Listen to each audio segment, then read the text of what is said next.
was Jimi Hendrix all along the Watchtower. You're listening to Russell Brand live on Radio 2. This is me now doing some actual talking.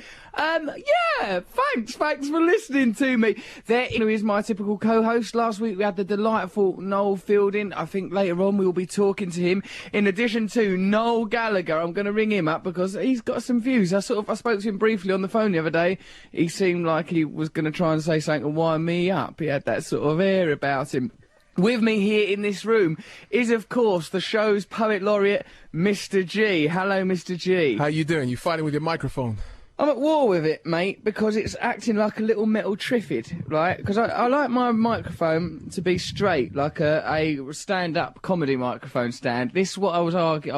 It was a world of angles, right? It was like a graph. It was like a mountain range. It was like a Himalayan mountain range zigzagging across this studio. But I didn't notice it just until the very end of All Along the Watchtower. I was sort of like, I was looking at the microphone thinking, yeah, it's fine. Then All Along the Watchtower sort of came to an end. And I've looked at this microphone and realised I had nothing but disgust for it. The microphone was fine, and then when Nick said 30 seconds, you decided to adjust it, and now it's 2'3", and you've got to bend over and talk into it. I like squatting. I like squatting down here, chatting into my microphone. It's nice. It's all right, because this is how you have to, if you're a tall person like I am, you have to do this a lot. You have to. So you just sort of like crouch over. Loom at them is what I suggest. Loom at people. Look, bear down on them. It's good. It makes people feel intimidated. Right, okay, so if you want to talk to me, why don't you then? It's 0500 288 291. Give us a bell. We'll put through the next crackpot that dials that number. And I think it's going to be an unusual show, right? Because we've got some bizarre things happening. We're talking to Rainbow George, who's trying to, what's he trying to do? Manipulate me, corner me into running for Mayor of London. All right, and like on my local paper where I live up in Hampstead, I think it's on the front page of the local paper. That you're going to be running for mayor? Yeah, I think it says that, and I've offered no genuine assurance that I'd run for mayor, because I don't want to run for, because it's like, let's be honest, no one's gonna go, you know that bloke out of the Sun who you see sometimes having it off with a celebrity? Oh yeah. Let's have him as mayor. No one's going to have that, are they? They won't know. People that vote don't know about my revolutionary principles, do they? But think about it, you'll be able to fix the parking on your street. Oh, I see. Use it because I've had problems with parking. Well, if I were to become a politician, G, it would certainly not be a corrupt one. Now, we've got an email here from Noam Chomsky. Where is it? Oh, yeah, there it is. Right, Noam Chomsky is a linguist. Not only is he a linguist, he's sort of a revolutionary thinker who believes that all media is designed to keep us spellbound and stupid. He mooted some theory called the manufacture of consent, whereby all of us sort of go along with life going, yeah, all society seems to be all right, isn't it? Consumerism's nice, I've got some new things to distract me. Really, though, apparently, according to Noam Chomsky, we're not that happy, and when Andrea Simmons pipes up with some news, you should just solemnly shake her head going, this stuff probably never even happened. Rugby, South Africa, England. I can't get interested. It's a shame not to be interested in rugby, innit? Because it seems that, although we're 9-3 down, they've got 9 dickety-bows. We've got 3 nincompoops. We've got 3 nincompoops to the diddly-eyed shy. Like, I can't be interested in it. Rugby's a great game, man. They got, like, positions like hooker and prop and fly half. Well, I mean, it sounds sexy. I mean, the hooker and the prop, I could get those guys. And the flanker. Oh, you flankers. But I can't make myself care about it. It seems abstract. It just seems like a berserk conglomeration of words and language. But if West Ham had a rugby team, well, I don't see how they would be able to run it. They struggle with a football team, and they've been doing that for 100 years. Right now, so look, we wrote to Noam Chomsky in the frankly vain and ridiculous hope that he might come on the show, because we thought, well, it would be good to have Noam Chomsky. He one of the, look him up if you ain't heard of him. He's one of the leading thinkers of our time, right? And he's the stuff I was on about before about the manufacture of consent. That's all ever so important, you know. We should care about that. But we don't, because we've had our brains all washed up and rinsed. Right, so we wrote in this thing. Nick, our insomniac producer, who Noel Fielding found only last week curled up like a little white kitten when he was claiming to be an insomniac, wrote a letter to Professor Chomsky, and here is that email. I produce a weekly comedy show. Right, firstly, this is what I'd like to query straight away. I produce. What Nick does is slings together a radio show. I produce a weekly comedy show called The Russell Brand Show on Radio 2, the UK's biggest radio network, says Nick. Russell is a stand-up comic whose humour comes from his wonderful comedic imagination, literary references and a flamboyant vocabulary! Exclamation mark from Nick there. Most of the comedy comes from the semantics of language and then it just says and it doesn't go anywhere. Did you cross that out? Full stop, but it came through funny on the email. Well, it came through funny on the email. It says the semantics of language and what must Professor Chomsky, himself the foremost linguist of our time, have thought when he saw the word and leading to nothing? And it says, on last week's show, your name came up in discussion. Your name came up, Noam Chomsky, and we'd love to have you on the show. So, right, he sent this off, and this is Noam Chomsky's reply. Appreciate the invitation. Frankly, life is hard and the world does not leave me light-hearted. I can't handle comedy. Noam Chomsky. Poor old Noam Chomsky. Caught him on a bad day. Noam Chomsky's downbeat, which leads to my new item, Cheer Up Chomsky, where we try and cheer up Noam Chomsky. Let's think of ways of cheering up, because if I'm going to be, like, tricked into running for mayor, Noam Chomsky could be useful in a situation definitely like that. so. It validates your cause. He could do. Say, all right, admittedly, Rainbow George is a bit of a giddy nitwit, saying things like, oh, he's going to replace money with 13 diddly-eyed try whoopsies to the pound. But Noam Chomsky's backing could be useful. Later on in the show, as well as Rainbow George, as well as Noel Gallagher, as well as Noam Chomsky, let's stick with it, we're going to be talking to Victoria Wood. Won't that be lovely? I met her the other day, Victoria Wood. Ever so nice she is. Like, Victoria Wood's like what you'd imagine her to be, like, all nice and friendly. Is she sort of like the prime royalty of comedy? She is really, isn't she? Do you actually feel awe when you go near her? I felt respect. I did want to address her as Mum, but I had to address her as Mum, because she was playing my mum in an animated film that I was providing the voice for. So it was all right. It was a lovely experience. Let's get her on the phone. We'll talk to her a little bit later. As I said, Noel Gallagher's going to turn up, and once and for all, we are going to clear up what the hell China are doing in Tibet, because you're going to be shocked to learn this. They're still there. They're still in Tibet. I just had a look at Tibet on Google Maps. Now I saw there, Chinese people! All over it they was, occupying it left, right and centre. We might try and ring Noel Fielding. God knows where he is. He could be anywhere. And we're going to be listening to some new music from what I can only describe as My Mate's Band. The Purpose. They're good, though. They're good. We're going to be listening to them in a little bit. Why don't we listen to Bowie? Hold on. First of all, you might want to hear this news story. What about last week? It was really funny last week, right? There's this bit where I goes, right, it's coming up now at the news, and I touched some paper at that time, and Noel Fielding, who was a guest here last week, goes, do you read the news? Thought that I was going to be trusted with OK, right, here's the news again. Gordon Brown has made a terrible blunder in not calling an election. They wouldn't trust me with that. That would be manufacture of consent. OK, so listen to this. A young lady called Joanna has sent me some important information. Hello, Russ and everyone else, says Joanna. I've been doing some research about chimpanzees for a college course. One can only imagine what kind of college course would it require. I suppose zoology, it's obvious. And I've come across some evidence that suggests female chimpanzees are selling sex to the males that gather the most fruit. Chimpanzee whores. Selling sex for fruit. Sex for fruit. Is there anything less? At least a crack addict prostitute can just claim, well, I need it on account of the crack addiction. Yeah. I need the hit. But if you're doing it for a fistful of gooseberries... They're hookers, they're flankers, they're scrum halves, it's terrible. They're worse than all of those people. Oranges, pineapples and maize are among the most sought-after crops, with bananas proving far less popular. The scientists also discovered that the chimp that gathered the most fruit in the food for sex trade received more grooming from females than the group's alpha male. How's he going to feel? How is that alpha male going to hold his head up high, knowing that his bitch, whore, slut, chimp females are out there grooming folk for oranges and maize? Maize! That's what you make... I think Whatsits are made out of maize. Whatsits? Made out of maize? They are, aren't they? They're not potatoes, are they? A Whatsit? Think of a Whatsit. I thought they were just made of... What? Well, this, you know, I mean, the name indicates that it's from origins that are somewhat baffling, but I'm pretty sure that Whatsits are made of maize. And I once had a friend Harmonica Matt, who I miss on a daily basis, who used to play the harmonica, who I dearly loved because I thought that mostly because I thought he smelt of Wotsits. Yeah. And Matt Morgan would regularly point out that isn't Wotsits, Russell. That's his own sick. Matt Morgan will be back here next week. Of course, he's still holidaying his life away. He like aristocracy, isn't he, Matt? I've never known anyone who has holidays like this. Wogan. Does Wogan have these kind of holidays? Is Wogan on holiday now?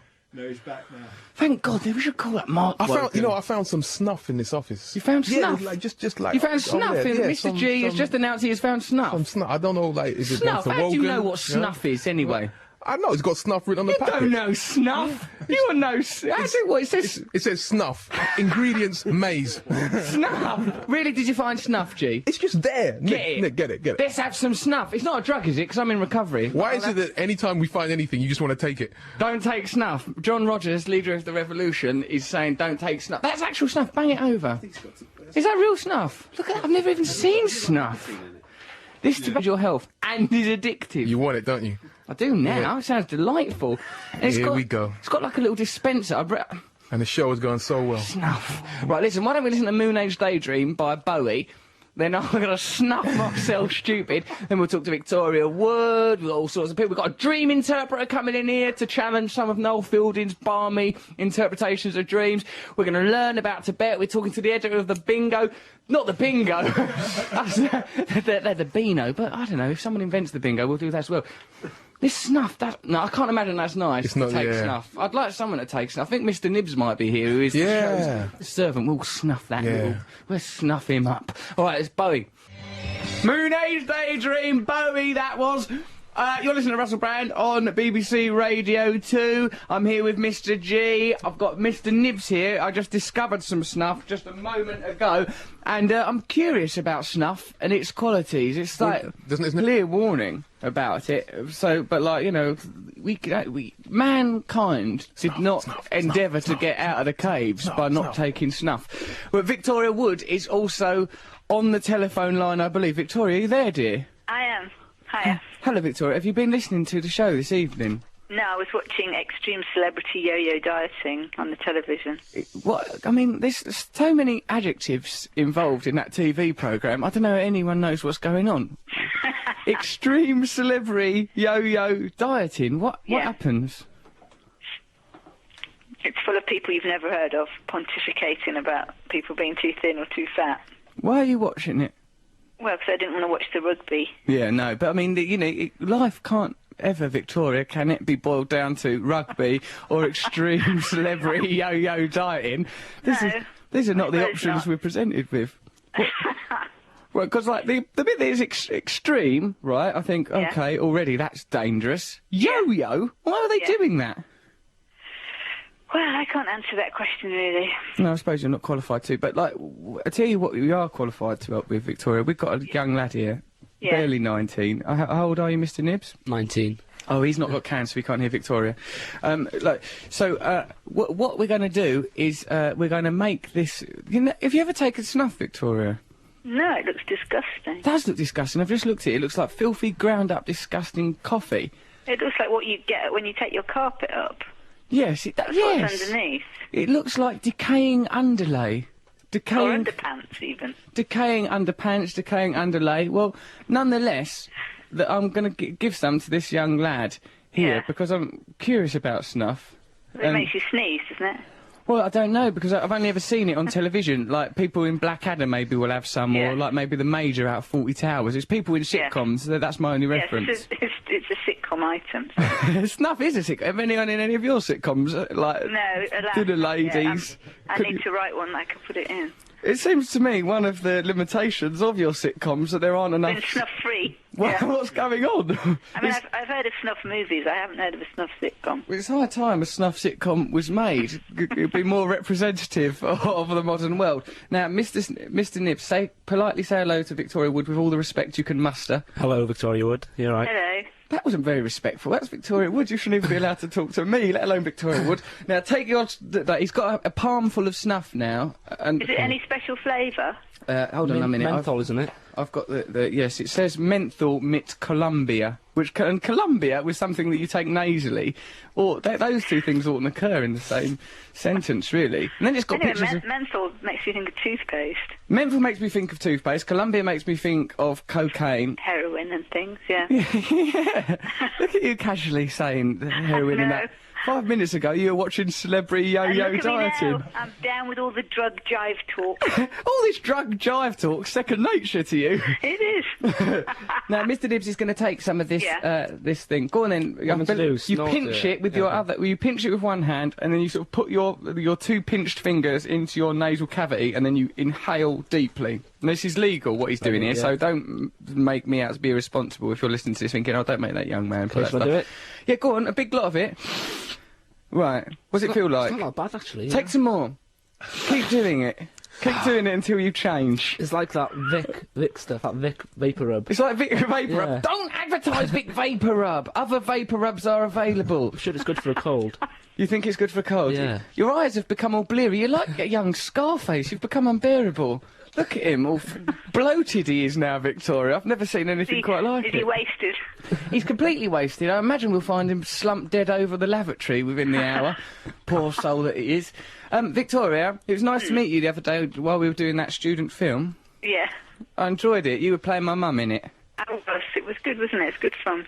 Did you think that I'd done some good acting? I thought you did some excellent acting, considering you only had about 3 words to say, but you had to say them over and over and over again. I know, because we had to say, like, it was the story, briefly, was that Victoria was my overbearing mother, who, and the main character, let's be fair, of this short film, where I'd been trapped, where she didn't want her son to leave home, and so she'd built a fancy kingdom around her own house. So he thought he left home, but actually it was all plywood. It was all plywood, and then it was like all the characters that he met in this citadel that surrounded his home were in fact His mum. his mum, with a variety of, may I say, excellent voices.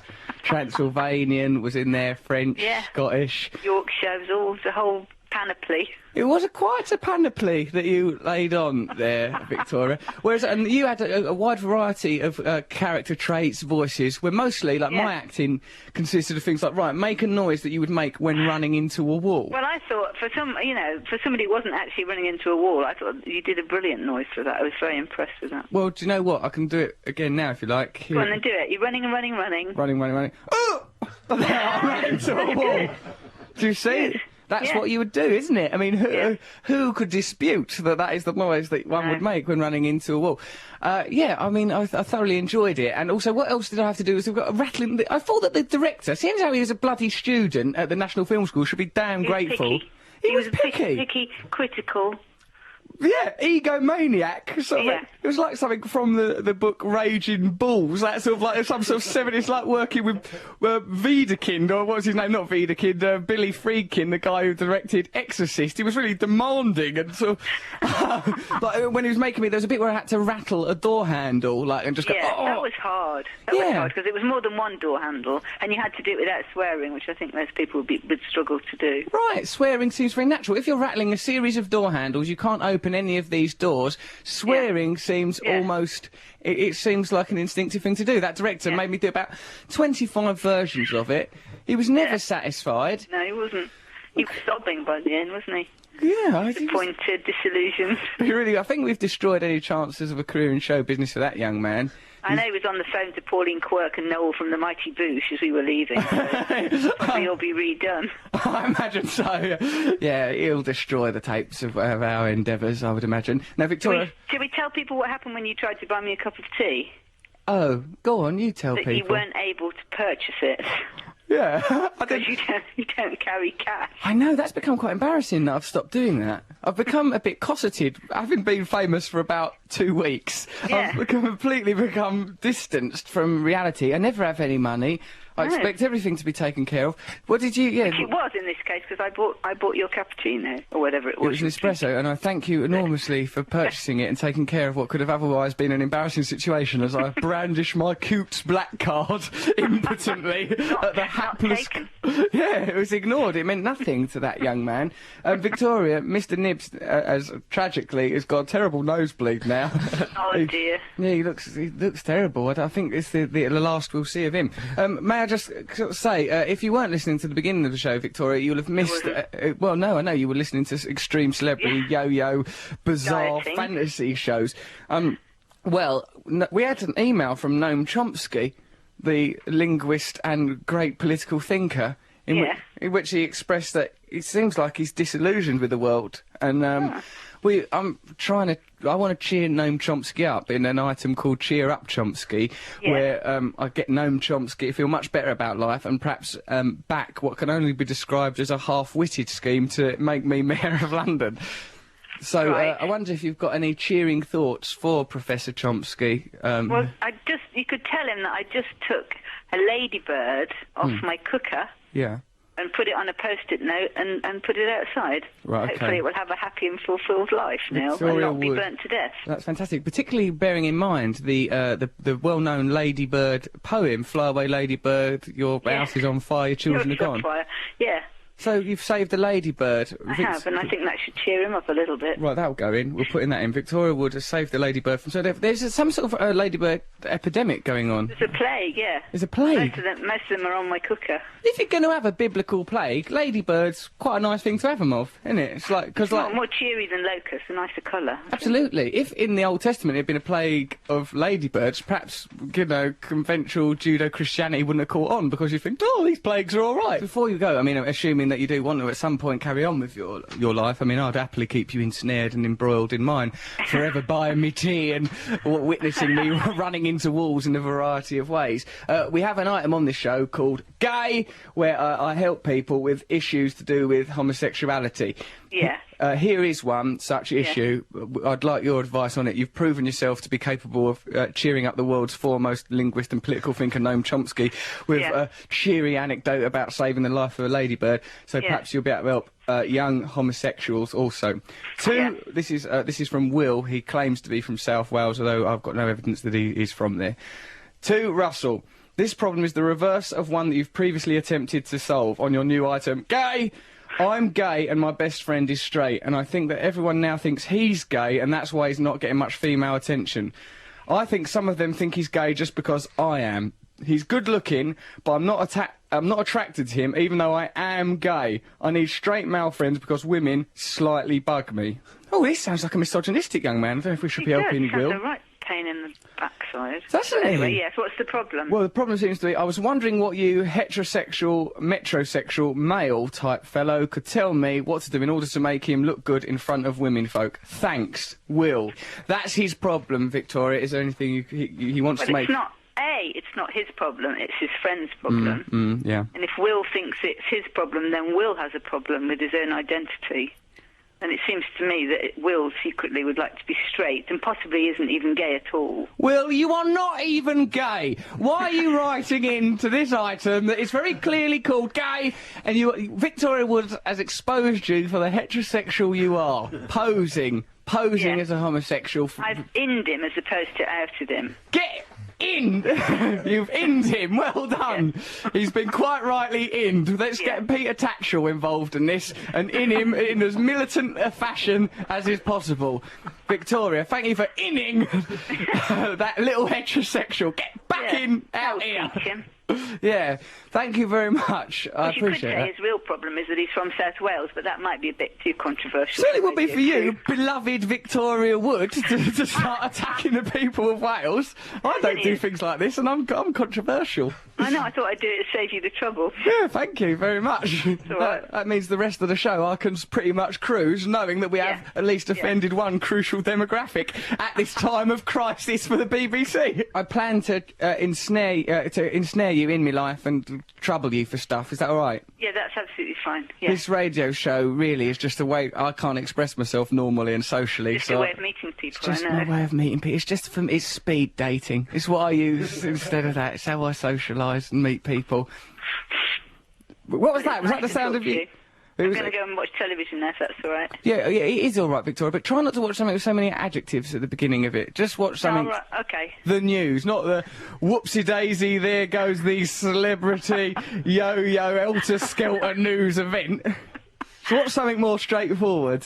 I will. I'm going to watch Dog the Bounty Hunter. Oh, that's fine. That's no trouble. That's okay. Yeah, Not many adjectives there. No, bounty. Oh, no, I don't know. There's none. There's no. Is there? I mean, I don't know enough about language. If only Noam Chomsky works. Bounty's not an adjective. It's a conjunctive, right? So okay. It's a compounded noun. Well, yeah. What can we do? We'll get Chomsky on the line. Once we've cheered him up with your ladybird anecdote, I'm sure he'll be prepared to tell us anything. Thank you, Victoria. All right then. Bye. Bye, love. Bye. Take care. Mr. Nibbs, the way you behaved in front of Victoria Wood there, taking snuff like Tony Montana, was sickening. What's wrong with you? Sorry. How do you feel on the snuff? No, I don't know, it cleared my airwaves. You cleared your airwaves? Yeah. What are you? Are you a functioning airport facility? You haven't got airwaves. That's your nose. Can I have another, Pinch of snuff. for the other nostril? This is how it starts. For the other nostril. You'll be cooking it up next. Drugs are bad. So, okay, right, now listen. We're going to listen to my mates now. They are called The Purpose. Now, I've listened to this record earlier. It is very good. These lads, they've got a bright future. A very bright and, may I say, sexually volatile future. Listen very carefully to them. Take on board their message. Then, if you want to know more about them, I think we can look at them on MySpace or something. That's what you do, isn't it, you young people? Is it Facebook now? I don't know. As long as you're not looking at pornography, I'm happy. Stay off the snuff. Listen to The Purpose. What's the name of this track, Nick, our producer? Morning Sun. The Morning Sun. What could be a more joyous thing to listen to than The Purpose, The Morning Sun? I played that by mistake. It was meant to be this one, right? It's actually called. This one is called Same Again. Because the words first and the words third, the words first and third sound similar, so we played the wrong track. This is right. Same Again. The Purpose. This is the one that I meant to play. Listen to this. That's good. You're listening to Russell Brand on BBC Radio 2. That was The Purpose, Same Again. I like it. I think they're very good, them boys. Give them some support. I think you can check them out on MySpace, or I don't know where else you could, I don't know. Why don't you rally the government to release their record? Give us some support. Now, I have been invited to stand for Mayor of London by a gentleman called Rainbow George. Rainbow George is what can only be described as an eccentric. We've got him in here to justify himself. Hello, George. Hello, Russell. Why can I only be described as an eccentric, do you think? Because, well, I mean, I suppose you could be described as a butterfly if you want us to describe you as that, but it's just less accurate, George. Speak into that microphone. You spend your whole life troubling people on the radio, then confronted with a microphone, you mutter into a bottle of Evian. Other bottles of water are available. I haven't muttered into a bottle of Evian. And visionary theologian. Visionary theologian. Apprentice prophet. I like it. Now, look, in the local paper, George, like, on accounts of this mayoral business, look at this headline. Is Brand's mayor campaign more than just a good joke? Comedian says he'll stand if he gets enough support. We asked his Hampstead neighbours if they'd ever vote for Russell. Shock-haired comedian Russell Brand is throwing his hat into the ring for the London mayoral elections if 1 million people ask him to. The prankster and Lothario has promised to run for the brand spanking new London party, BSNLP, which does sound a bit like a racist party, may I say. But it sounds a bit like BNP. A little bit. Only a little bit. It does. It sounds a bit like BNP, and I've spent, like, as a younger man, I once had a brush with Mark Collette, a member of that, let's not shy away from the word, racist party, and it was a difficult encounter, a difficult time in my life, George. Well, maybe we should forget the initials and just go with the brand spanking new London party. I mean, I think that's one of the problems with our campaign, George. Is The initials. The initials, it's called venture of Hampstead Eccentric Rainbow George Vice. It doesn't say Hampstead Butterfly Rainbow George Vice, does it? Hampstead Eccentric is described as here. Weiss. Weiss. Give Weiss a chance is one of my It's a nice my slogan. slogans. On his BBC Radio 2 show last Saturday, the reformed drug addicts, they never let an opportunity to bang on about that go past. Neither do I, though, so there it is. The reformed drug addict who recently moved into Hampstead told his delighted guest, Mr. Weiss, "I'm standing as your puppet." Well, not puppet, more a marionette, a faceless, limbless Italian puppet, all old, with its strings tangled up and paint peeling off its face. Which was a nice analogy, I thought, to describe this situation. Now, George, I'm a bit worried about standing for mayor for a good many reasons. The main one being, I'm an anarchist and I'm against democracy. I don't think it works. I think we need a complete revolution and need to dismantle this machinery of conventional democracy altogether. So by standing for mayor, it's kind of an endorsement of those ideas. Well, no. I mean, our platform is to make politicians history and bring the party political system to an end and have direct democracy where... Direct democracy? Yeah. What will that be?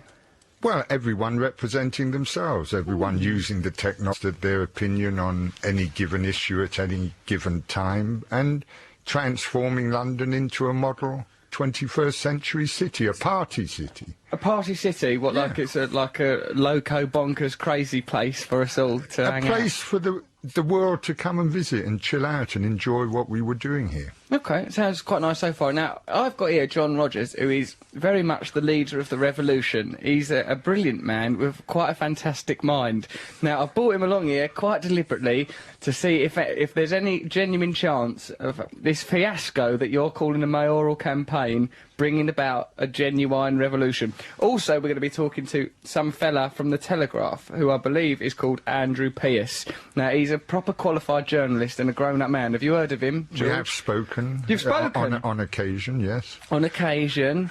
You blushed a little bit. I have been around for 23 years, Russell. This has been a very long campaign, which I'm looking to hand over to you here this evening, because I feel like I'm in the Dragon's Den in reverse. I'm not coming to ask, I want to offer, so I wish you to take on the brand spanking new London party. Thank you. It's a political party, but it might be a burden to me, because remember, I've just got another few parts in films and stuff. I've got to go to Hollywood. Yeah, for you, this is easy. And mayors have to go to a lot of meetings up in that headlamp thing on the Thames, that big sort of office, what's made out of glass that looks like... Mr G described it as a glass testicle earlier. We'll turn it into something else anyway. I mean, you don't need that whole assembly. Why do you even want me to be mayor? Well, I mean, no one asking this question. You turn up here trying to make me be mayor. Where do you get off? We talked about the Rainbow Connection and a cosmic link, and I claim direction from that cosmic link, and that cosmic link has directed me to be here speaking to you. The cosmos. So this is you're in a way a mystic. This is a mystical political endeavour that you're embarking upon. Absolutely. Right, now, John Rogers over there is a fine political thinker. I've seen him written down some notes. What John Rogers now question Rainbow George about what he's doing to my career. Hello, George. Hello. You're a very nice guy, George. I think you're lovely, but... John, you're being too sensitive towards him. Attack him like Pat. He got a free house by squatting, didn't you, Rainbow George? Yeah, George, that's what... I wasn't actually squatting. How did you get a free house living there rent-free, you saucy devil? You've come out with a load of bonkers stuff, George, about gasps and wonders, and yet you've actually done something very practical. Gasps and wonders, let's remind people that weren't listening to the show last week, is your new currency. You're going to abolish... No, it'd be your currency. My currency. You will be the president of the bank. You're using my ego to manipulate me. People I'm not trying to manipulate. That's what they did to Hitler, wasn't it? The Bank of Bazillion... Oh, that guy. How did that all end again? The Bank of Bazillion Wonders. Yeah. So you would be president. But what is that, George? It doesn't mean anything. How do you mean it doesn't mean anything? What does that mean, in practical terms? I mean, I live in London, and I don't live in Hampstead. I live in East London, where real things happen. And what does that mean? How's that going to fund my kid's school? How's his kid's school going to be funded by the Bank of Bazillion Wonders? Can't fund things Bank of Bazillion Wonders is going to look after everybody. This is called wealth creation, and Russell will demonstrate that everyone in London could effectively be a millionaire. Right, I like it. I'll be mayor. Next up. No, okay, but go on, John Rogers. Say something clever. Oh God, the pressure. No, but George, you've done something we'd all like to do in kind of reclaiming property, private property, and turning it into a collective asset. Now that is something that's gasps and wonders, when actually you should be talking about squatting and collectivising assets. I wasn't a squatter. My landlord disappeared, and the law is... Oh, that's convenient, George, isn't it? The landlord disappeared, did he? And you end up with a free mansion. Slippery eel. Which I sold for just £710,000 3 years ago. That's all right, though, for and nothing. I've now spent all the money. What did you spend it on? Politics and music and campaigns in Northern Ireland, in Belfast. What for? What were you up to in Northern Ireland? If I find out you're behind them troubles, George, I'm going to be furious. Well, I started off with a party called the Vote for Yourself Party, and that evolved into the Rainbow Dream Ticket Party, and the Rainbow Dream Ticket Party... You're a peaceful man, yeah, is this what it is? You're peaceful revolution is what we're talking about. You want a peaceful... I mean, on this show, all of us want a nice peaceful revolution, but I've come to realise that people won't believe in our revolution if I keep being quite so silly. Now, this Bank of Brazilian Wonders cannot replace the World Bank and the IMF. Yes, it can. Because they've got good infrastructure, George. We've got no infrastructure. We're going to... I talked to you about getting hold of £30,000. Yeah, you said we were going to just wave a wand over 30,000 pennies and say they were pounds now. You were going to wave the wand, and so we get this £30,000, we turn it into pennies, 3 million pennies. And 3 million pennies have to drop. If Noam Chomsky... Look, we've upset Noam Chomsky. We're going to cheer him up. If he's listening to this, he'll be furious. No, he'll be cheered up. I do think, though, George might be talking about the... I mean, I think we can translate it into something like Hugo Chavez has done in Venezuela with setting up community supermarkets of cost-price goods. I think that's what it means by zillion wonders and all that business. OK, well, Chavez's actual revolution in Venezuela, where he set up community supermarkets so people could afford products. Yeah, poor areas of... Sensible thing. There you go, Hugo Chavez and wonders. Didn't start kicking around in the Houses of Parliament in Venezuela saying, here, we're going to sell you Domestos at 50 giggle sticks per pound. It wouldn't work. No. What do you think of that, George? We need to share a vision of how London could be in the year 2020, so 2020 vision. No, OK.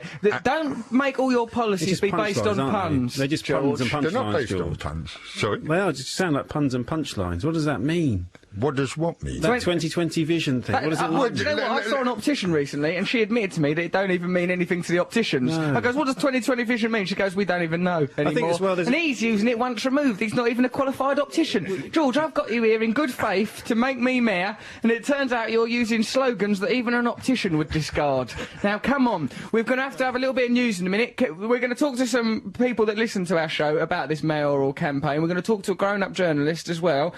And if it turns out that we could cope with the colossal administrative burden of running one of the world's largest cities, then we'll have no burden. You're quite capable of delegating. I am capable of delegating, yes. For example, Nick the Insomniac's in charge of the switches while Matt Morgan's on holiday.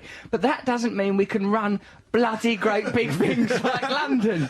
The Metropolitan Police, George. London is going to become a wonder city, and you're going to... I would like a wonder city. I want a wonder city. And you're going to lead the way to a world of wonders. Yes, we will have a world of wonders. There will be a revolution, but first of all, we've got to cheer up Chomsky. We've got to get the Chinese right out of Tibet. Not a little bit out of it, not meandering around the boundary of it, going, oh, we'll leave later. Get right out of Tibet and let people do some Falun Gong. All they want to do is a bit of Falun Gong. Them Falun Gong protesters, they've been outside the Chinese embassy for as long as I can remember, which is 17 minutes. 17 or maybe even 18 minutes of demanding to be able to practice Falun Gong. I don't even know what it is, except it looks like sitting still. Now, if people aren't allowed to sit still in China without being oppressed, what kind of society are we living in? I don't know. Maybe Noel Gallagher knows. He's on the show a little bit later. Also, we're going to be talking to a dream interpreter. I might try and ring Noel Fielding a little bit later, but by God, one way or another, we are going to build a utopia. But Rainbow George, you're going to have to buck your eyes ears up a little bit if we're going to overthrow the government, aren't you? Otherwise, people will have Boris Johnson being mayor. He's got a lovely mop of blonde hair. He rides a bike. People like that. And he's not the least bit racist, is he, Boris Johnson? For you. We don't If know you about say that. yes, Russell, you will win the election. You said similar things to all these other people that you've put up to be mayor, namely Peter Cook and Ian Jury, both of whom are now dead, and I put it to you that you killed them by raising their hopes. No, they never got involved. They never stood for mayor. Peter Cook and Ian Jury wouldn't stand for mayor. No, but Peter had his own party called the What Party, and the what ethos of the What Party was to give everybody what they wanted within reason. Within reason. And Peter knew that I was thinking of getting involved in politics, so he offered me the post of Minister for Confusion in the What Party. And I accepted it with some alacrity, and he told me to... John Rogers, stop attacking Rainbow George now. I'm heckling him. Look, you two, behave yourselves. Like, it's good that we're having a show that's a bit more political than usual and that we're all out of our depth. But what we're going to do now is listen to a little bit of a record. What are we going to listen to? Oh, we've got a minute to the news. Oh, fair enough. Now, let's not put a record on. Right now, what's going on now? After this, the news is going to come on.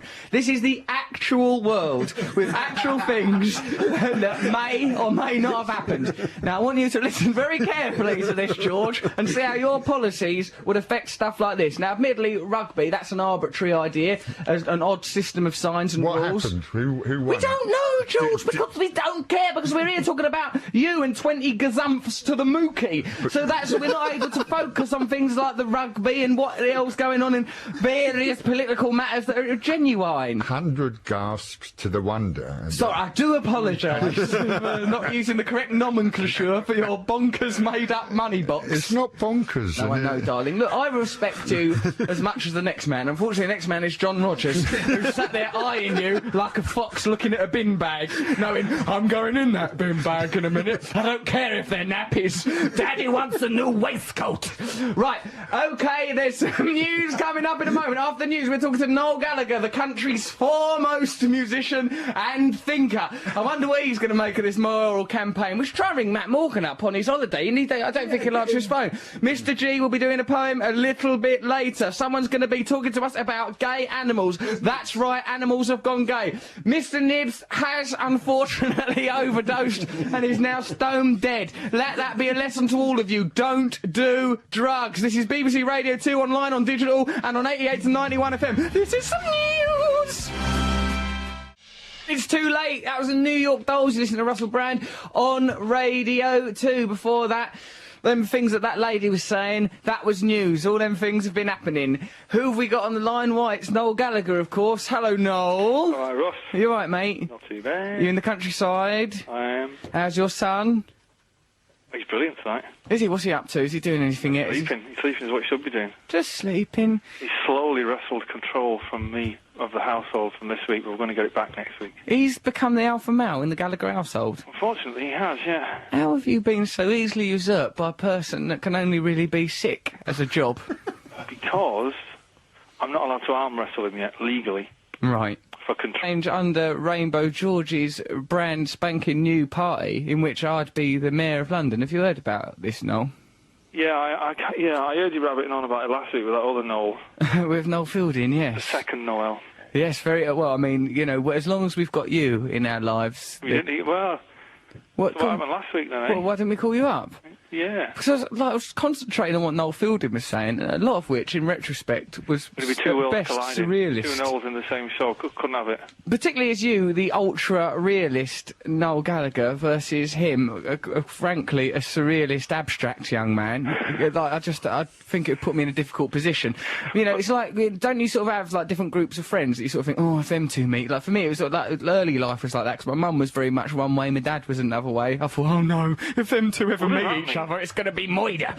Well, it's just like my mum and dad. They would do, like, my mum... What does that mean? My mum was one way, my dad was another. Well, with my mum, I had to be very sort of a little sensitive mummy's boy. Hello, mummy, can I still be breastfed? And with my dad, I had to pretend that I was Ray Winston. Otherwise, I can be accepted. All right, Dad, how's it going, mate? Well, how is it these days, then? What, these days? Well, I just try not to see either of them. It's pretty much the same, really, to tell you the truth. My mum, my mum now is like a doting, adoring sort of mother. And with my dad, my dad, like, he thinks I've done ever so well, so it's, like, a bit easier. To tell you the truth. You must have some awareness of it.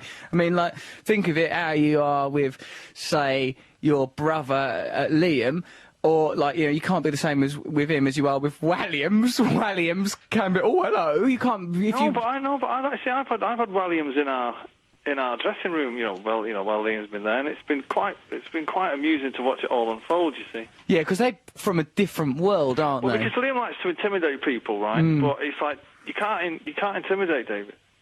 Right, really? No, he's very stony-faced, and he's tall and he's big, and he's kind of like, He's a lovely, great, big, gay cupboard of a man, isn't he? And I imagine he can't be intimidated by Liam. Not particularly by Liam. Yeah, because he can be intimidating your brother once he fixes you in his steely glare. Once he's had a lager or two. Yeah. Like when he gets in that mood, because he told me that he threw his phone in the river recently because it kept ringing too much, and I can't imagine what he would expect from a telephone, really. No, that was a joke, Russell. Oh, really? God, really? That was just a joke? I'm sorry, I took that seriously. Is there anything else? Did you really call your son Donovan? Is there anything else?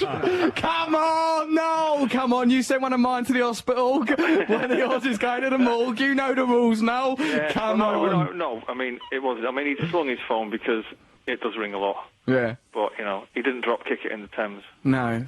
Oh, good. No. Anyway, back to this evening Mayor of London. I did listen to that. Well done for getting back to the main storyline. Because it was becoming pretty boring there. It's just well done. Machine gun, firing rabbit and nonsense. Yeah, and then the next thing is, right, there he was. Right. Anyway, how's Matt? Is Matt there? Matt's on what is a seemingly endless tour of a tiny island. Like, he's only in Mauritius. He's been there. I don't know what he's doing there. I've been to Mauritius. I've got a fair idea what he's doing. It's the size of a 5-pence piece. He's been here forever. I've got a fair idea what he's doing. Why are you saying that as if he'd be doing something untoward? He's relaxing. Yeah, but he's with his missus, right? Yeah, what do you... Well, then. What, sex? We're not in this, that's not the 1950s. Well, not strip poker. Hello, you filthy pair. You've got a smile on your face. What you two been doing in the honeymoon suite, then? They have been having sex. It's going to be a terrible atmosphere. So if Matt's not there and Noel Fielding's not there, who else have you got there to laugh at your rubbish jokes? Who's laughing in the background? I've got Rainbow George, who's trying to... Rainbow George is insane. How dare you! Right, based on... What are you based... Rainbow George wants to defend himself? Basing on the fact that he actually went through that spiel last week about you being Mayor of London with kind of a straight face. Yeah, I know. Well, that ain't going to happen, is it? Well, let's see. I think it is going to happen, and I think you're going to get involved as well, because we're going to... I just cannot listen to you and not think of Dennis Norden, mate. I'm sorry. It's okay. We met once, actually, at a concert with Ian Dury. I gave you a CD. I don't like Ian Dury. You gave him a Don't VD. like Ian Dury? No. Why not? Ian was a smashing player. Personal taste. The same reason why I don't like The Clash. You don't like... Oh, my God, here he goes. Iconoclast Noel Gallagher wading in. Who's next? Lady Di? What's wrong with you? Bag, mate. Anyway, London... Rainbow George wants to talk about the mayor, not you and your beef with Joe Strummer. Let's get back to the important topic of this highfalutin London Wonder City has to have a wonder wall. Oh, so what is it with you and the puns, George? It's not a pun. You've upset John Rogers. It's not a pun. Wonder City, Wonder Wall. Yeah. What is that? What is now the M25? Yeah, well, we build a wall round it. Yeah. Hold on. And, all right. and this wall contains homes for millions of people, brand new hospitals, brand new schools, brand new shops, brand new everything. George. We've got loads of shops and schools. John Rogers, the voice of John Rogers, he's become known as the voice of reason. The Wonder Wall of London, built on wonders. Mental. And of course it's mental. Who's going to build it for starters? Yeah, who's building it, George? Noel Gallagher raises People a won't fair build point. walls for wonders, will they? Millions, of course they will. Who will? The wonder's going to become the world currency. Everyone's going to want to get hold of brand new wonders. Okay, Noel, as Rainbow George said... somewhat predictably, I think somebody's been smoking something he shouldn't have. George, do you take drugs? drugs, I do smoke occasionally. Right. Okay. Okay. Right. I think we've got to the bottom of this. Have you been? Is now one of those occasions? Answer Noel Gallagher, formerly an advocate of drugs, turned into a sort of Kenneth Halliwell style anti-drug czar. I'm not anti-drugs. I know you're not, dear. I'm just doing radio. No, I do something else. I mean, the smoking ban in London, totally ridiculous. I quite like it. Atrocious. Do you think it's atrocious? Yeah, No. I think it's a breach of civil liberties. Do you? Yeah, well, you know, they sell you cigarettes in the shop, but you can't smoke them anywhere. Yeah, I quite like that though, because everywhere used to smell, and like I know, I mean, civil liberties. Smell? Russell, with you as Have you been in mayor, a pub now that you can't smoke in it? Huh? You can smell other people. Yeah, that's true. Worse. Yeah, it is worse. That is Filthy worse. articles. Yeah, that smoke was providing us a nice fug within which people could hide their body odour. Well, it's true. Yeah, no, that's a good point, Noel. Well, go on, what with George? Did you have some policy?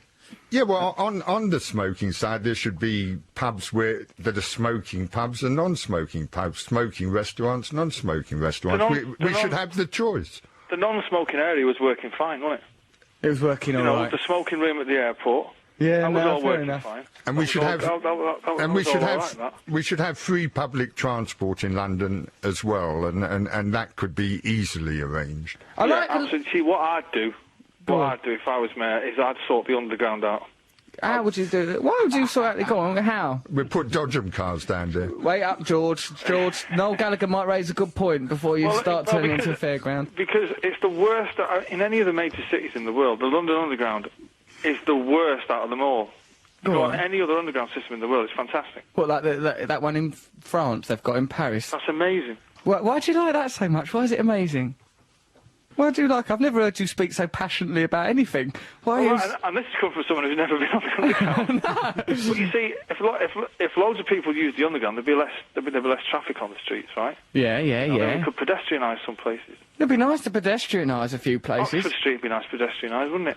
Of course it would. It'd be lovely to pedestrianise Oxford Street. No, you won't have the congestion charge and all that. People getting ratty about the congestion charge and all that. I'd like that. I'd like nothing more than Oxford Street to be pedestrian. Perhaps, look, if you're prepared to support this mayoral campaign, Noel... I'm not supporting you to be mayor of London. How? Why? What have you got against me? You've always been trying to do me down. If it's a straight-up run between you and Boris Johnson, Boris Johnson would be far more fun than you. How? Why? Why you would eventually would take it so seriously that you'd have to take it out.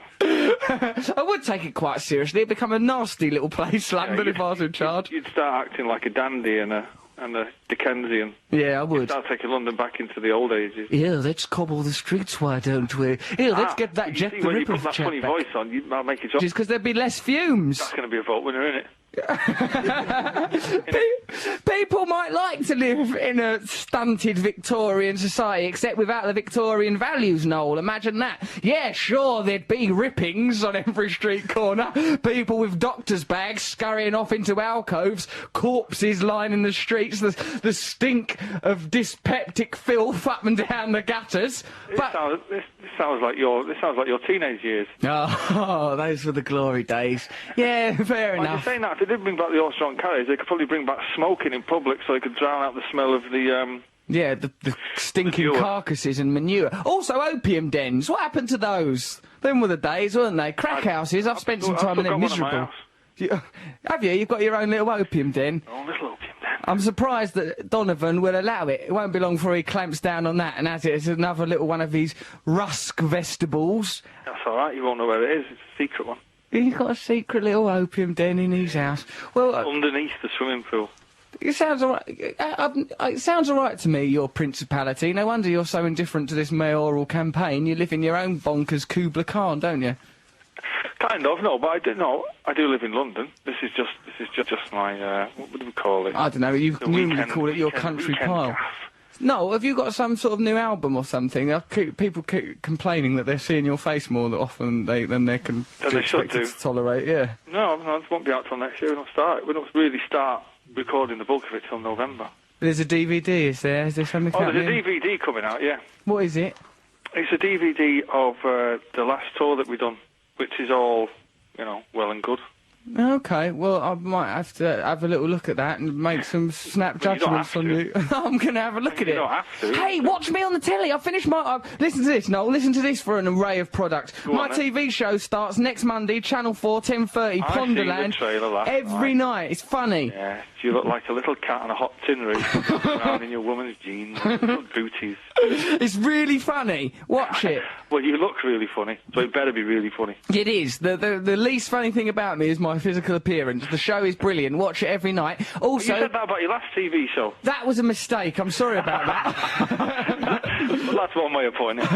I was trying my hardest. We were under enormous pressure. This TV show, brilliant. We made that hastily. This one's very good. It's very funny. Watch it. It's on every night next week on Channel 4. Then... Oh, what's it called? Wuss in Boots? it's called My Bookie Book, as any good autobiography ought to be. Yeah, but I'm actually... Strangely, I'm interested in it for some bizarre... It's I don't brilliant. know why. It's really, really good. It's ever so well written. You'll enjoy it thoroughly. Take a good look at it. I didn't put you in it or put you in acknowledgements because I didn't want to be sycophantic. I thought if I put, like, if the acknowledgements was full of people that were celebrities, I thought that's not going to look good. Yeah, but all your mates are, in inverted commas, celebrities. Not really. Only... Yeah, no, really? No, they ain't. Who isn't a celebrity then? Matt? Matt is. Matt's not a celebrity. He's a celebrity in my world. Look, well, that's... I celebrate Matt every time his name comes out. I go, oh, buzz off, Go on, Matt. son! Go on, Matt. Yeah, well, I mean, perhaps, yeah, I mean, he's celebrated perhaps in that fashion, but for heaven's sake, I mean, OK Magazine are never going to start taking photographs of his dingy little bedsit. Well, no, you are they? either. Huh? They don't take photographs of you, do they? Well, they would like to. I've had all sorts of offers, let me tell you, from Richard Desmond's publications. Well, what kind of offers? Well, mostly the offers of cleaning, which frankly I should... Why? Would you seriously consider doing the barefoot shot in the kitchen? No, I wouldn't. Have you ever done anything like that? No. No, why would I we? nearly swore then. No, thank you for avoiding... No, then again, I mean, if they said, right, here's 10 million quid and you prance barefoot round your house and... What are your feet like? Are they? I imagine you've got like little pig's trotters. My feet are like Cinderella's little feet. Little my porcelain golden high tootsies. heels. Really? With no, that's a joke. Okay, I was like, so Liam don't drop kick phones into the river, and you ain't got lovely little tootsies. No, I've got lovely little feet, but I haven't got mirrored slippers. That's for sure. But my feet are gorgeous. Oh, well, because I was wondering how you managed to trap that lovely woman, Sarah, into a relationship, and perhaps it's because you've got these dainty little twinkle toes. How I managed to trap her was, Go on, 'cause... Well, I just got out my bank statement and said, look at that. Lovely. Where are you gonna get that? Do you know what? Well, I'm getting quite wealthy now since all these endeavours that I've been undertaking. Yeah, but Plus, you're selling your soul. I ain't selling my soul. You're writing books about your memoirs. They're good, them memoirs. Yeah, but that's giving yourself away. I don't know. So there's nothing in it that... Well, that's what everyone else has been saying. Hey, I met a friend of yours the other day in Malibu High Street. Who was David it? Cox. Who? David Cox. David Cox? What's your agent's name?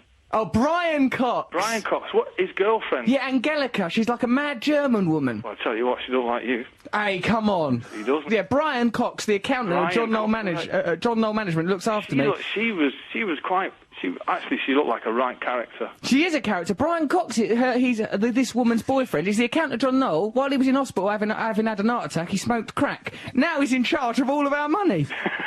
Well, isn't that not a bit worrying? He's in hospital having had a heart attack, he smoked crack. Is that right or proper? Because she kind of pulled us in the street and says, oh, you know Russell? And I was like, yeah.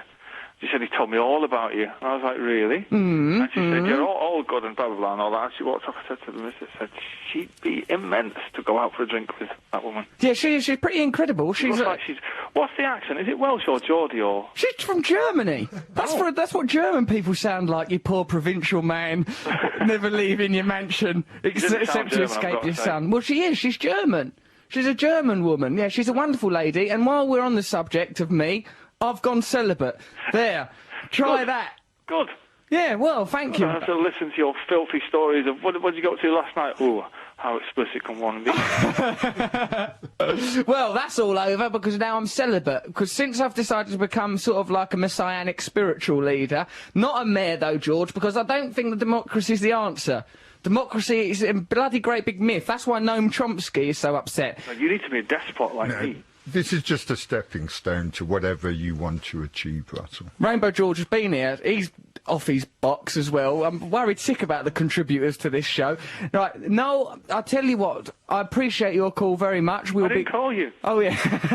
Remember that. You call me. I know you do. I know. If it wasn't for me and my phone calls, this relationship would wither on the vine. Yeah.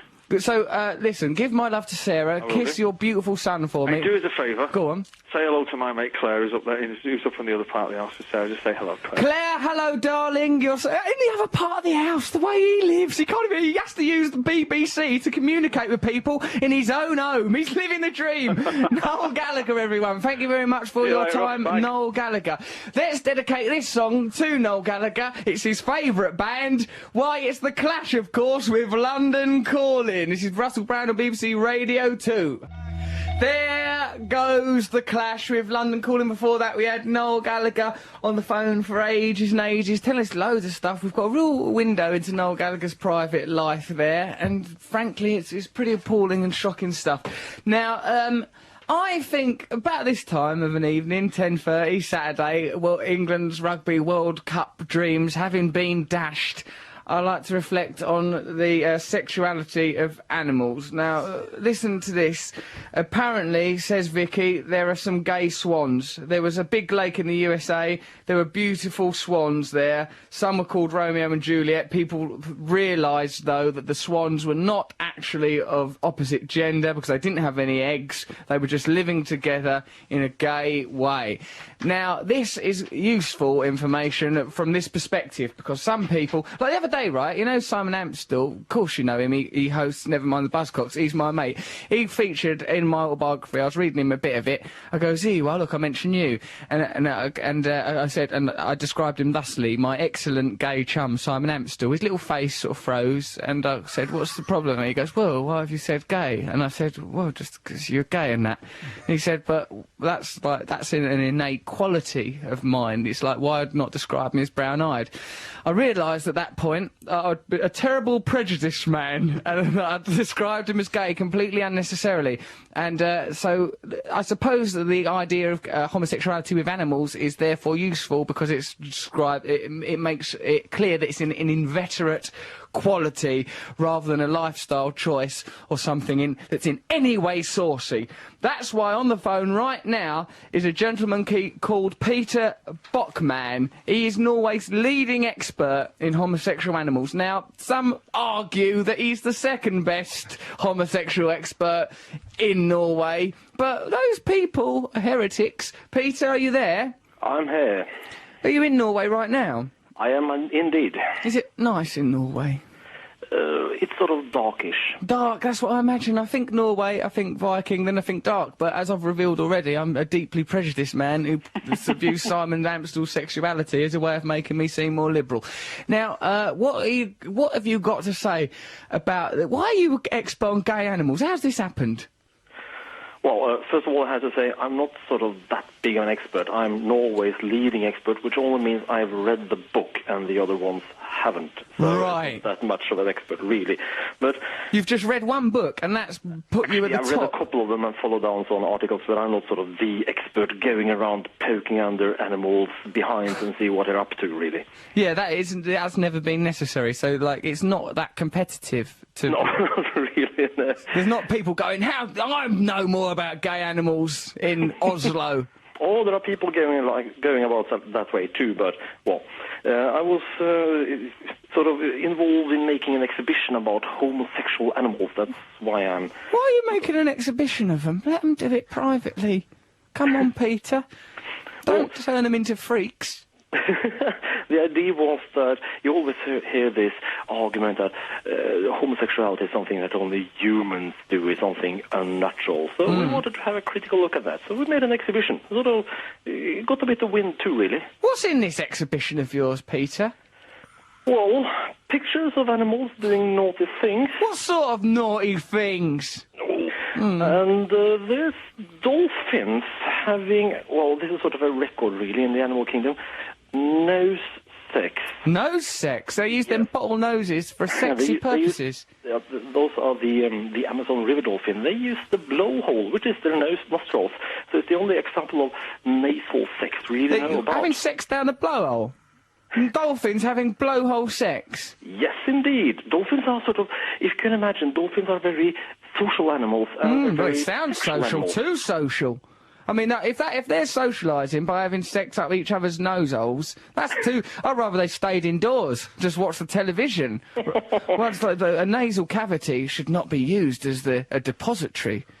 Should it? It's not like they're doing it for a long time at a time, because they need to breathe through the same hole as well. That's right. They're quite quick about it and take turns. So it's just brief. They just sort of pop it in. It's like, I suppose in the equivalent in human sex is like maybe you'll spend a bit of time perhaps squeezing boobs, then you'll move on to a more of an important erogenous zone. So the nose, do a little bit of blowhole, pop it in the blowhole for a while, then it's on to the proper business of sex before your partner is asphyxiated. More or less like that. The dolphin is that they do it in between males and in between females, and sort of even across species. There's another species of dolphin up the river which they occasionally engage with. So what, interspecial blowhole sex? Even that, yes. Well, good. You know, I mean, hats off to the dolphins, because they're looking, for me, the dolphins are sex pioneers. Not only are they using innovative orifices, they're getting right across the species. So they do. Well, they wouldn't be the only ones. There's been recordings of chimpanzees having a go at young baboons. Young baboons? Yes, young male chimpanzees, young male baboons, meeting at the forest edge, and hello there, handsome, and there you go. That's pretty romantic in a way, isn't it? Because you think about it, like the chimpanzees, they probably feel quite... It's very much a Montague Capulet situation, because the chimpanzees, they know it's wrong to have sex with the young baboons, but the feeling is much too strong. They drift off to the periphery of the forest and have sex with baboons. Well, the interesting thing about the chimpanzees is that they don't really care. Now, there are two species... They don't really care about what you mean? They're nihilists. I think we always... I never thought that the chimpanzees... Oh, the thing about chimpanzees, they're damned to a life of introspection. Chimpanzees, I know that they're nuts, because that's why we say, oh, it's like a chimpanzee's tea party in here. Although now, what we have to incorporate into that image is a sobbing baboon on the edge of a forest. Well, the idea about this, well, they care, of course, but they don't care about what they do sexually. They don't care about what they do sexually? Go on, then. Give us some of the things, just some of the things these chimpanzees get up to. Well, there are really two species of chimpanzee. You have your common chimpanzee, which is sort of really sort of beating up other people's type of bloke. But then you have the other species. What common chimpanzees? What, they're yobs?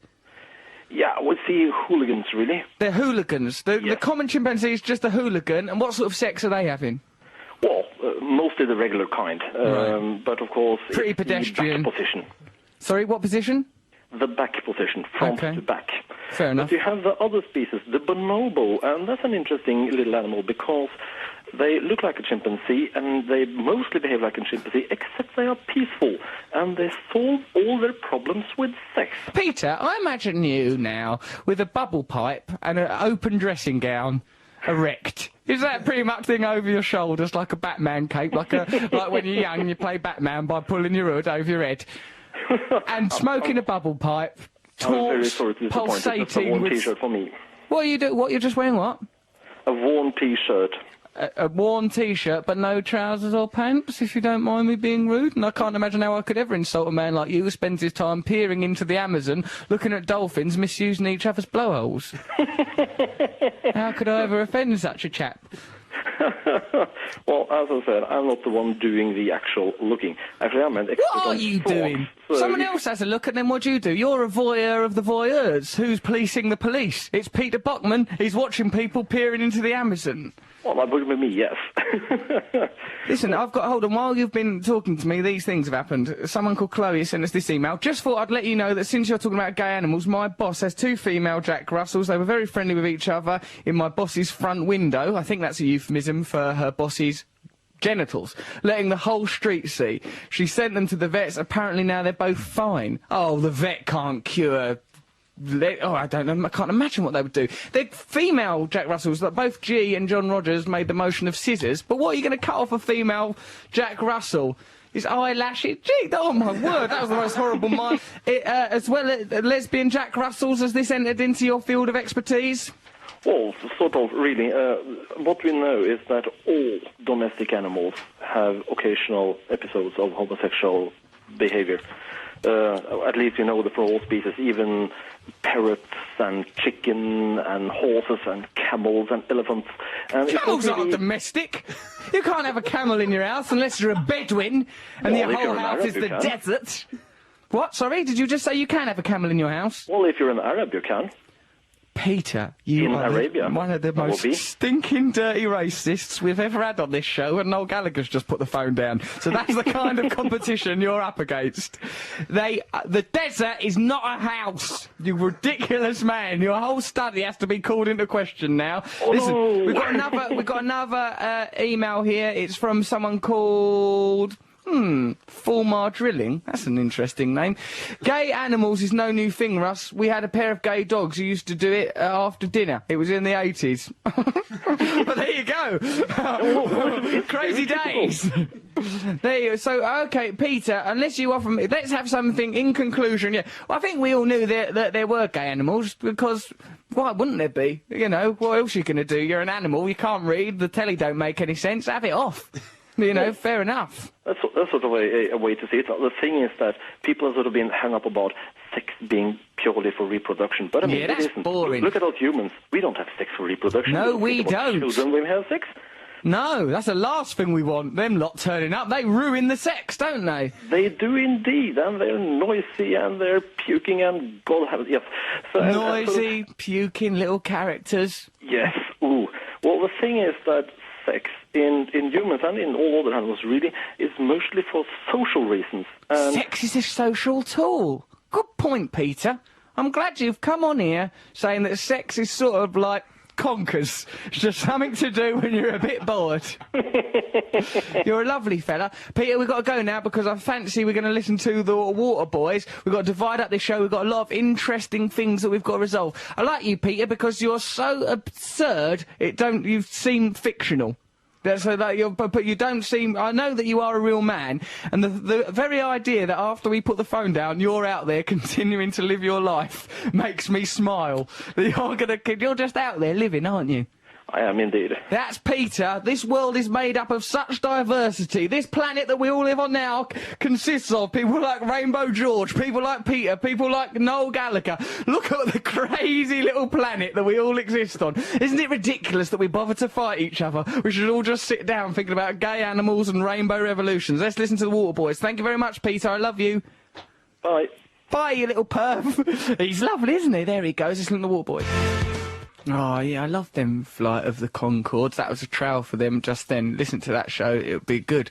I ain't watched that television programme, but I seen the advert for it, and I likes the look of it. I just hadn't had time to watch it, but I think it's probably really good. I saw them once doing some live things, them Flight of the Conchords. They are, well, I don't think they need my endorsement. They seem to be doing very well. They're just living their lives. They're out there.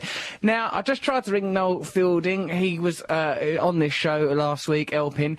Ian answering his phone. One can only assume that at 10 to 11 on a Saturday night, Noel Fielding is out. He's just out living his life regardless of what's going on here. Ignorant to my mayoral campaign, or like speculative mayoral campaign. You're right, George. You look poised to deliver a pun.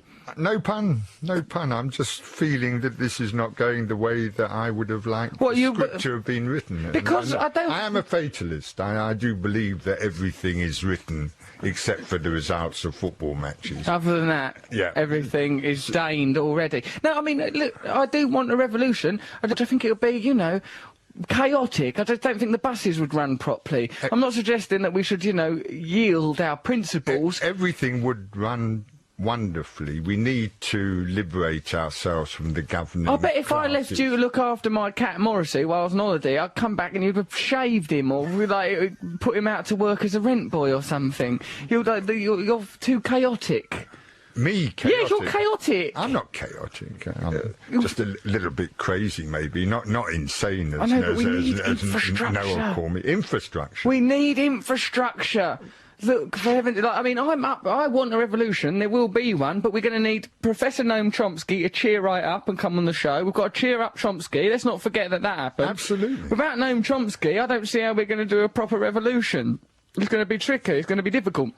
Hugo Chavez over there in Venezuela. We're going to need his advice. We're going to do a proper revolution, not based on dopey words, but based on, you know, socialism and equality, fraternity, things what done that other revolution that them French fellas did. Rainbowism or Leninism, as in John Lennon, it's carrying on that baton, just imagining a world that lives in peace and harmony. Unless we imagine it, it will never happen. You do have to imagine it first, but after the imagination, imagine bus times tables. No, we can get rid of taxation altogether. I know. Look, George, we'll do a revolution. We just got to take it slowly. That's you know? okay. We've got time. We've got plenty of time, haven't we? So you're waiting for the 1 million signatures, and then you'll say yes if I've got.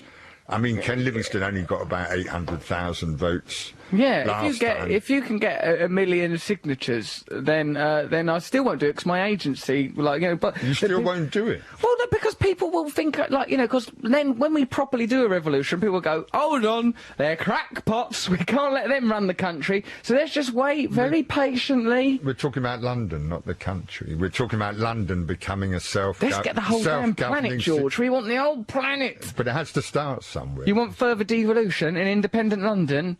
Yeah, self-governing city. I mean, look at the people we've got. Leisure-oriented. I'd like the idea of it, but think of the people in our parliament, right? Look who we've got. Noel Gallagher, mad, right? Listen, he wants to pedestrianise Oxford Street and have everyone smoking left, right and centre. Noel Fielding, who dreams, and I believe this is verbatim, of a pink moon circling the normal moon, and then the normal moon burst into flames, ruining a tennis match. That's what's happening in his mind. I was going to put him in charge of schools. Can you imagine what's going to go on? Then there's you big daft sausage, and I'm the sensible one. What kind of political party's that?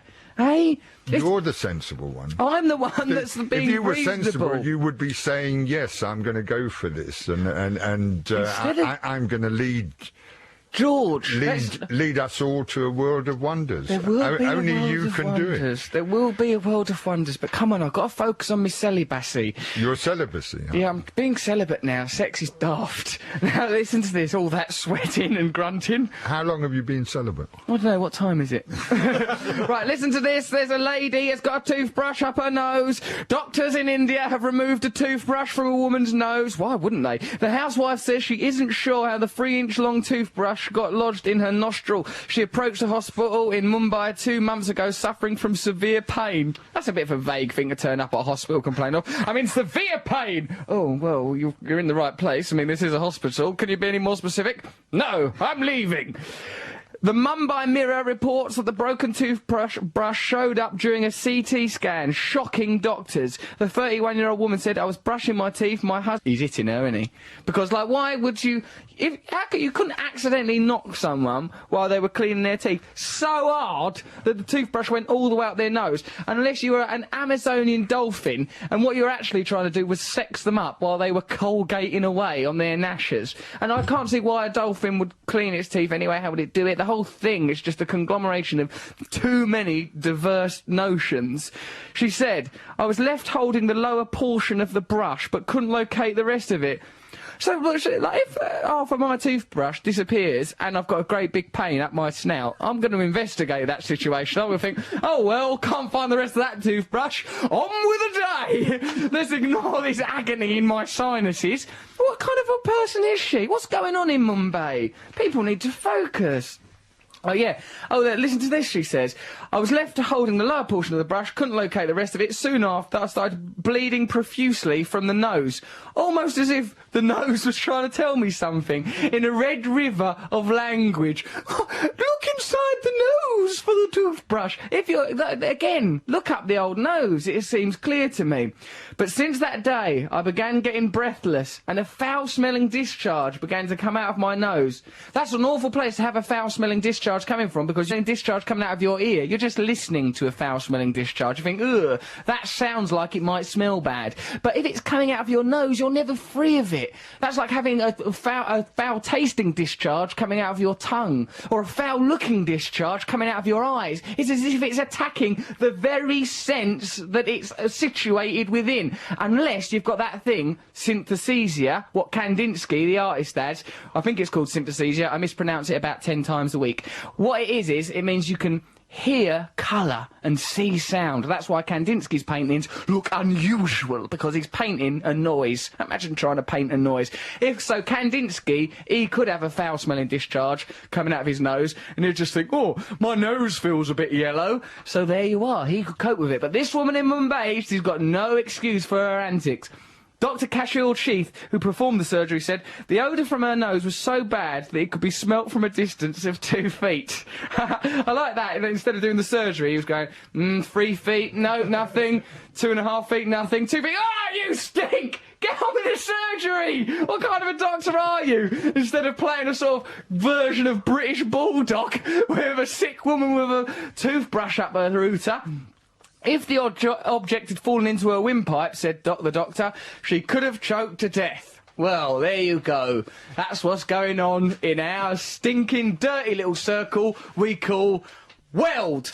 Okay, time now for the Poet Laureate of the show. Are you ready? Because he's still writing stuff down. Are you ready to summarise the show? You need 1 more minute to write the show. Okay, well, let's use that minute to talk to lovable, eccentric and potential career ruiner, Rainbow George. Right, so, George, now look, this is my general feeling that I think that the revolution should be put on hold till we've got a little more consensus, till we've gathered critical mass, till we have enough people saying, OK, we want the world to change. Often it takes cataclysm to bring about revolution. I don't reckon the October, or was it November? When were them uprisings in Russia? October. Them October uprisings wouldn't have happened if the feudal system in Russia had been quite nice and pleasant. People would have gone, oh, it's all right like this. People are apathetic. Even Noam Chomsky can't be bothered to come on the radio because he feels cheesed off. So, you know, if once Noam Chomsky can't be bothered, you know, like, people are not apathetic. People are waiting for something worth voting for. Well, it's going to happen, baby, but not voting for, because we're against democracy. As Ken Livingstone said in his own book, if voting changed anything, they'd abolish it. But how did he become mayor? Through votes. The whole thing's ridden with hypocrisy. So, listen. Let's listen to a poet now and continue to reflect. I'm not going to not do a revolution. There will be a revolution. China will be kicked right out of Tibet. That woman's toothbrush will be shoved right in her ear hole. That's my 2 main policies. Dolphins can do what they like in Rainbow Land. But now let's have a little listen to Poet Laureate of the show, Mr. G. Here he is. Let's go. Okay. In the instant of a moment, it's a befitting component, a manifesto based on espresso, watch the bar doors swing open. Noam's not a happy Chomsky, and his philosophy has already probably linked the ethics of snuff ingestion to George's expression of authority. Oddly enough, it is a world of wonders, and one wonders what London would become from Twinkle Toll Noel fixing our woes under the tundra. Yet an electoral blunder could see Russell thrown into the hot seat, inviting every single animal into Parliament regardless of their sexuality. And where's Matt amidst all this? Sailing the ocean blue? He's probably plodding away with Chomsky, getting ready to plan a coup. There it is, Mr. G, Poet Laureate of the show. Thank you very much, everyone that's contributed to this programme. Victoria Wood, she is going to cheer up Noam Chomsky, hopefully, with this ladybird thing. She saved a ladybird from burning. Well, go on, George. Rainbow George, thank you for coming along. What do you want to say?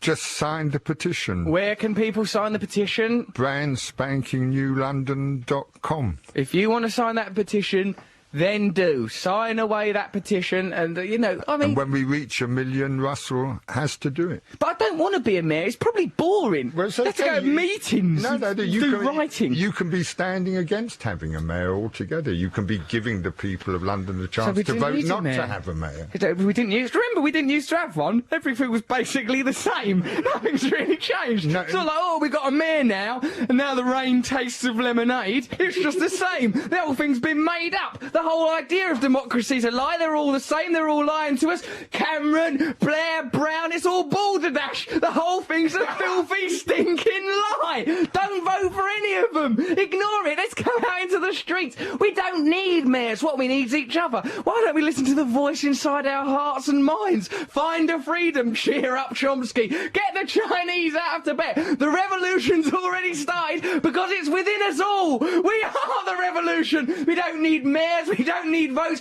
We don't need nothing as long as we've got each other. We got Noel Gallagher, ain't we? We got Noel Fielding. We got Mr. G. We got Victoria Wood. We've even got Rainbow George Weiss on side.